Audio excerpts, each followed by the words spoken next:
Hi, beautiful people. Welcome again to another beautiful episode of the Cafe One Pod.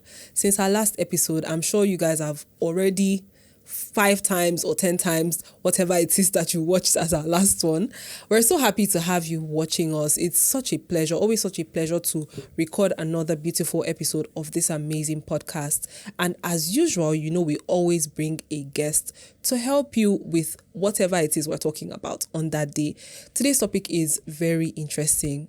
I'm not going to lie to you. I've not lied since I started this podcast, and I hope to keep it that way. So you're going to be very, very entertained, informed, and you're going to be productive as usual. We specialize in productivity hacks to help you grow yourself as a person, your career, and your business. Today's episode, we have a very beautiful, amazing, wonderful guest. Her name is Omotola, but she's going to tell you more about herself. She's in HR and she's a fantastic when I tell you fantastic, she's a fantastic guest, and I just can't wait for you to meet her. So let's take it right to Omotola to introduce herself. Hi, Omotola. Welcome to the Cafe One Pod. Hello, Favor. Thank you. Welcome. You so much for having me. I'm super excited to be here. Thanks for having me in the studio. My name is Omotola Adedapo, head of HR for Sterling HoldCo. Amazing. So, as you can already tell, Omotola is not regular. She's not a small person at all. So when she tells you something, please jot everything down, okay? She has insights, nuggets for days, and I'm sure you're going to learn so much from her. So Omotola, can you give us a brief introduction, a bit more about who Omotola is? What do you do for fun, minus work? What else what are your hobbies? Just let's know a bit more about Omotola. Awesome. Apart from being head of HR at Sterling HoldCo and the amazing work that we do in HC with the rest of the team, outside of work, I'm fun, exciting. I love to do a lot of things for fun. Outside of work, I go by the talent builder. A lot of things that I'm passionate about, a lot of things, building talent, bridging gaps, connecting opportunities. And on my leadership journey, I've been quite opportune to give back, deliver value and impact a lot of people, young people, old people alike. I have a community of HR people, and I'm just very passionate about giving back through building capabilities, bridging gaps and building capabilities. So those are the things that I do. When I'm not, teaching and impacting and, building my community, I love to sing. I love to dance. I'm a dancer. So when I attend, I also sort of host and speak at events. Okay. So I love anything that is fun going. I love anything that is exciting and that helps me express myself.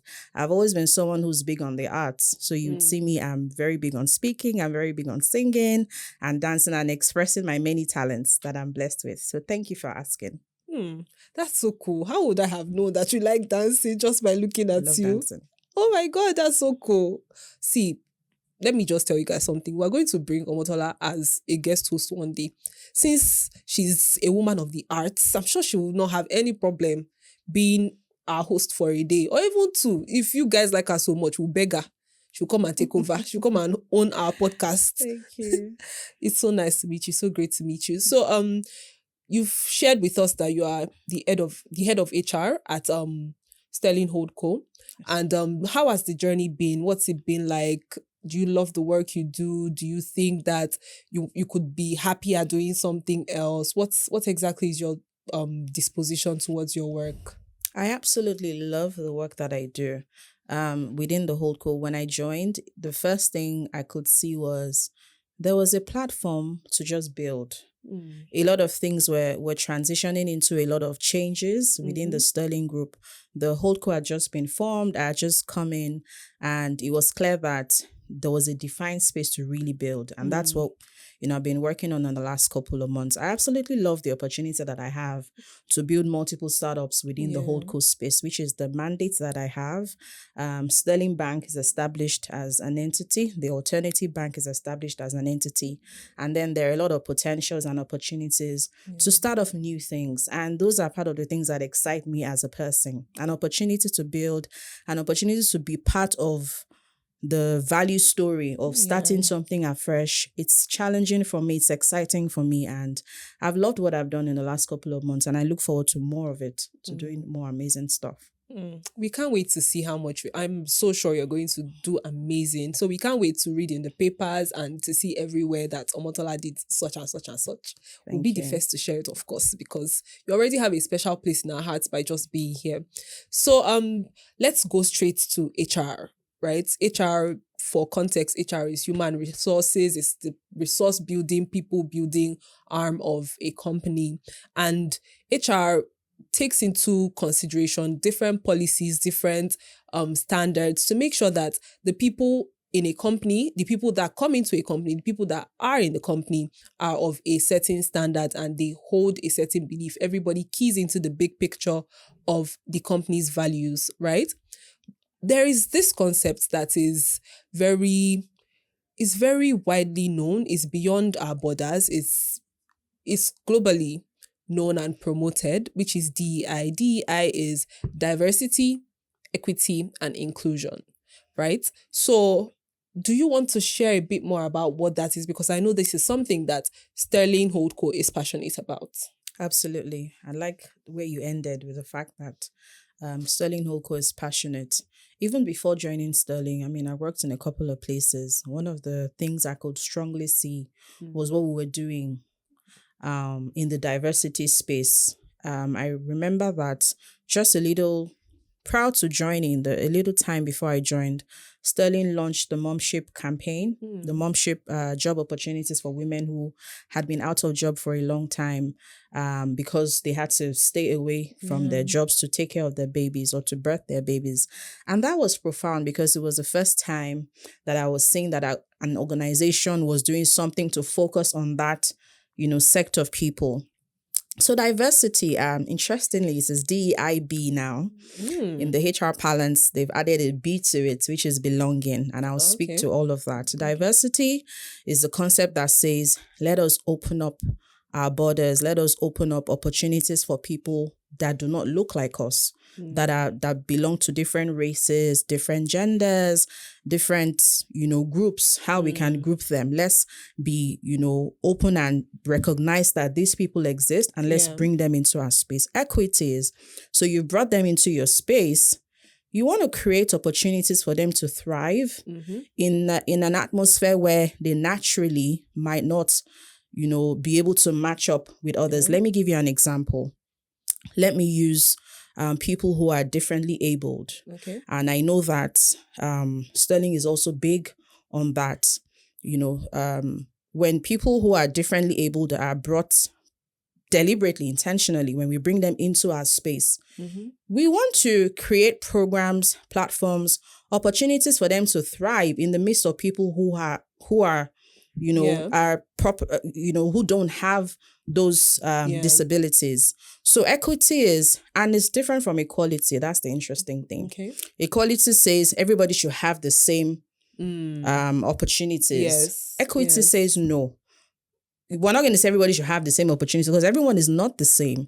You have different skills and talents and abilities or disabilities that might hinder you from being able to express yourself the way every other person would. So we're saying we're going to reach out to you, find out what works for you, what is going to make you comfortable in this space, taking into consideration what you bring to the table and what the gaps are for you. And we're going to create tailored programs to bridge those gaps for you. Okay. That's equity. Inclusion is, so we're not just going to say we have multiple people in our space. We're going to get them into the conversation when we're doing anything. So for example, we have programs. If within the organization, we have programs, we want to think through how do people who are not necessarily in that space, how do they get to be part of it? So you're saying that when we're making decisions, when we're throwing out campaigns, when we're trying to communicate, we want to include everybody in part of it. So let everybody have a sense of, I am part of what's happening here. Okay. I'm remembered, I'm seen, I'm heard, I'm valued, I'm recognized. That's inclusion. And finally, the B, which is what has been recently added. There's a thin line between, when we're doing campaigns because we want people to be a part of it, and when we actually make them feel like they own it. Yeah. So that sense of belonging to say, I'm part of this family, I'm part of the decisions that are being made, my voice is being heard. So through surveys, through focus group sessions, we're very intentional about ensuring that everyone is represented and everyone has a voice. So it's one thing to be represented. It's another thing for us to ask for your opinion. It's another thing for your voice to be heard. That's why the whole concept DEIB, you bring them in, you tell opportunities that can make them thrive. You involve them in things that are ongoing, in decisions, in programs, in engagement programs, in things, in interventions that you're putting out and initiatives that you're rolling out. You include them, you think about them, and you make them feel like they are a part of what's happening. So I'm part of the bigger picture. I see my role in this organization and I see how I am adding value to this organization. It helps my sense of belonging. It helps my sense of, inclusion. It makes me feel valued. Seen, heard, makes you more productive. Absolutely. Yes. And which is the point I was going to. At the end of the day, all of this will tie into performance and productivity, because I know that my organization, Sterling, does not just need me to get the work done. They see me, they hear me, they value me, and they value the input that I bring to the table. And I mean, I'm going to put my all into that, knowing that this is the kind of organization that I work for. Yes. Knowing that you are getting recognized, knowing that you belong. I didn't want to use the word belong, but it just seems pretty apt. Knowing that you belong somewhere definitely is going to triple your productivity level, because it feels personal. It feels like it's more than work. Absolutely. It actually does feel like a community. It feels like a family. It feels like you're united. There's common purpose and everybody is keyed into the vision. Absolutely. So it pretty much, it sounds like a great initiative, but that's why we're here. Want to see if there are downsides to this, or it's just upsides to DEIB, as I've just learned.